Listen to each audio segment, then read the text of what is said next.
Kita nak belajar bab 6.4 iaitu isu pembahagian sel terhadap kesihatan manusia. Okey. Yang pertama kita dah belajar kan pembahagian sel ada dua iaitu mitosis dan meiosis. Okey. Mitosis ni kalau dia berlebihan dia akan menyebabkan tumor. Okey, tumor tu dia terhasil daripada apa? Okey, tumor ni dia terhasil daripada pembahagian sel yang tidak terkawal. Sel kita tu tak berhenti-henti membahagi. Jadi maka sel yang terhasil tu banyak. Okey, dan bila dia berkumpul satu tempat dia menyebabkan tumor. Tumor ni bukan semuanya bahaya. Okey, ada tumor ni terbahagi kepada dua. Ada tumor benigna dan lagi satu malignant. Okey, benigna ni dia tak berbahaya dan dia boleh dibuang melalui pembedahan. Okey, dia macam dia tumbuh, kita boleh nampaklah dengan jelas. Okey, dengan jelas tapi dia bukan tanda-tanda kanser. Okey, so kita hanya buang dia melalui pembedahan.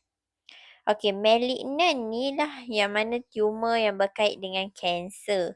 Okey, dan kanser ni berpunca daripada apa? Berpunca daripada radiasi, contohnya sinar X, X-ray, bahan kimia, bakteria dan virus. Okey, karsinogen contohnya macam benzena. Okey, sejenis bahan kimia tu.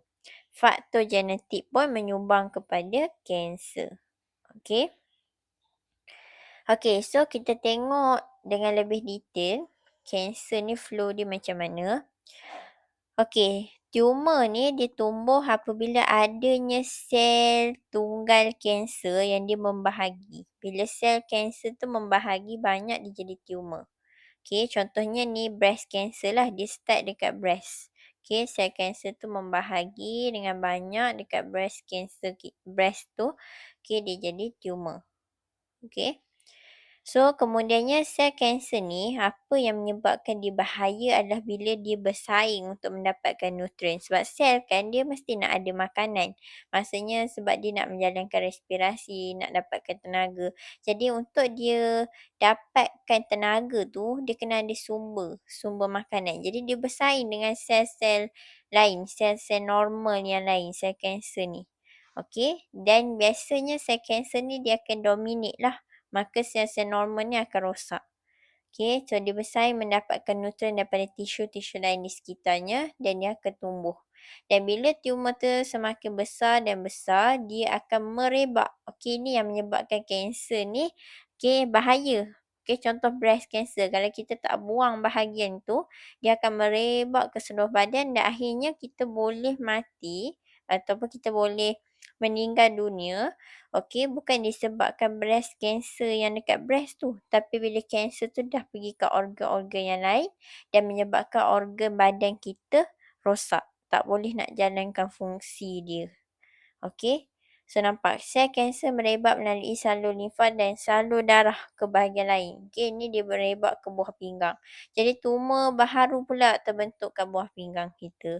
Dan buah pinggang pun rosak. Mula breast je rosak. Lepas tu buah pinggang. Lepas tu organ yang lain sampai badan kita dah tak dapat berfungsi dengan baik. Sebab tu ada yang tak boleh survive kanser adalah disebabkan kanser tu dah tumbuh kat seluruh badan dia. Dekat sebahagian besar tubuh dia. Okey. So, itu adalah tumor. Okey. So, tumor berkait dengan mitosis. Kita ada lagi satu jenis pembahagian sel iaitu meiosis. Okey. Meiosis. Apa yang terjadi bila meiosis ni kita cakap berlaku dengan tidak sempurna. Okey. Meiosis jaranglah berlaku yang tidak terkawal. Tapi meiosis ni ada yang kita cakap meiosis yang berlaku dengan tidak sempurna. Okey. So, apa yang jadi bila meiosis tu tak berlaku dengan sempurna adalah sebab meiosis berkait dengan sel pembiakan. Jadi bayi yang lahir tu akan ada masalah kecacatan iaitu sindrom Down. Ataupun bahasa saintifik dia trisomi 21. Ada maksudnya di sebalik trisomi 21 ni. Okey, nanti kita akan tengok. Okey. Okey, so kita tengok apa yang menyebabkan sindrom Down atau trisomi 21 ni adalah gentian gelendong gagal berfungsi pada anafasa 1 atau anafasa 2. Ni anafasa 1 dan ini anafasa 2. Nampak tak yang macam tali-tali ni? Ini adalah gentian gelendong. Bila gentian gelendong gagal berfungsi, dia macam ni. Saya lukiskan. Ni kita ada gentian gelendong. Contoh kita ambil dia gagal berfungsi pada anafasa 1. Biasanya kalau saya jawab exam, yang soalan berkait dengan sindrom Down ni, saya akan jawab satu je lah. Contoh saya kata gentian gelendong gagal berfungsi pada anafasa 1. Pilih satu je. Jangan buat anafasa 1 dan anafasa 2. Kalau nak jawab anafasa 1, anafasa 1 sahaja. Contohlah ini situasi kromosom homolog kita pada anafasa 1. Saya lukiskan dua pasangan. Kita ada ni kromosom homolog. Contoh ya. Sekejap.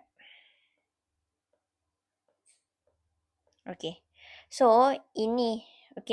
So, kita tahu kalau anafasa 1 tu berfungsi, maka sel kita ni, contoh saya lukiskan macam 2 sel lah. Dia akan ada satu sel, setiap sel akan dapat 2 kromosom pada akhirnya, betul tak? Kalau anafasa 1 tu berjaya. Daripada satu sel yang 4 kromosom, hasil akhir kita akan dapat 2 sel dan setiap satu sel tu ada 2 kromosom. Tapi, kalau gentian gelendong ni gagal berfungsi, maksudnya, contoh kita ibaratkan kat sini, gentian gelendong yang ini gagal berfungsi. Yang saya tandakan biru ni gagal berfungsi. Yang lain semua berfungsi. Yang ni semua berfungsi. Tapi yang biru tu gagal berfungsi. So, apa yang jadi adalah dia tak boleh nak tarik. Dia tak boleh nak tarik kromosom yang ni ke bawah. Jadi hasil dia, sebab yang atas ni berfungsi kan. Jadi hanya yang atas ni je yang akan tarik dua-dua sekali ke atas. Patutnya kalau yang bawah ni berfungsi, yang bawah ni akan tarik yang bawah, yang atas ni tarik yang atas. Bila bawah ni tak berfungsi, maka yang atas ni dia akan tertarik dua sekali. Jadi hasil akhir dia, yang ni pergi atas, yang ni akan tertarik ke bawah, yang ni gagal berfungsi, jadi yang ni je fungsi. So, ditarik dua-dua sekali ke atas. So, kita akan dapat akhir dia macam ni. Akhir dia kita akan dapat satu sel yang terlebih satu kromosom dan satu lagi sel tu kurang satu kromosom. Kalau kat sini awalnya ada 4, satu dapat 3, satu lagi hanya tinggal 1. Tapi kalau manusia kita bukan ada 4 je, kita ada 46 kromosom. Jadi lepas membahagi patutnya 23 lah 46 bahagi 2. Tapi bila dia tak normal macam ni, satu tu akan terlebih satu. Maksudnya mungkin dia jadi 24. Satu lagi mesti dah terkurang satu. Dia jadi 22. So itu kalau dalam manusia. Dan istilah untuk kromosom yang gagal berpisah tu, kita panggil sebagai tak disjungsi kromosom.